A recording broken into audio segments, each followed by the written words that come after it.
চলতি মৌসুমে করলা চাষে লাভবান হচ্ছেন জয়পুরহাটের কৃষকরা। উৎপাদন বাড়াতেও খরচ কমাতে কৃষকরা ব্যবহার করছেন আধুনিক মালচিং পদ্ধতি। সরকারি সহযোগিতা পেলে এ চাষ আরও বাড়বে বলে মনে করছেন কৃষকরা।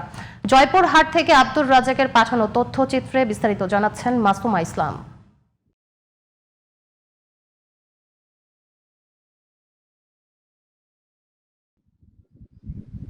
জয়পুরহাটে কৃষকদের জন্য লাভজনক ও সম্ভাবনাময় ফসল হয়ে উঠেছে করলা চাষ।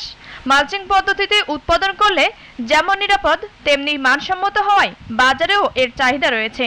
ফলে করলা চাষে দিন দিন আগ্রহী হয়ে উঠেছে এখানকার কৃষকরা।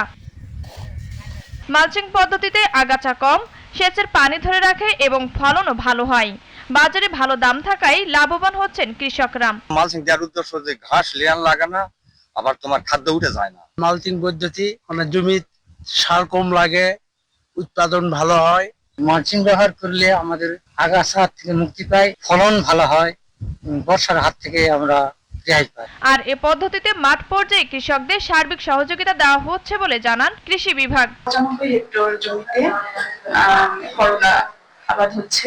এটি একটি উচ্চমানের সবজি হওয়ার কারণে কৃষকদের মাঝে এর আবাদ সম্প্রসারণ পাচ্ছে এবং আমরা কৃষি বিভাগের থেকে যাতে এটি ভালোভাবে উৎপাদন করা যায় রোগ পোকামাকড় ভাবে সেই কারণে সর্বক্ষণিক কৃষকদের পরামর্শ দিয়ে যাচ্ছি।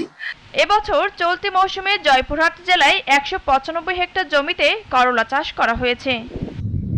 মাসুমা ইসলাম, জিটিভি নিউজ।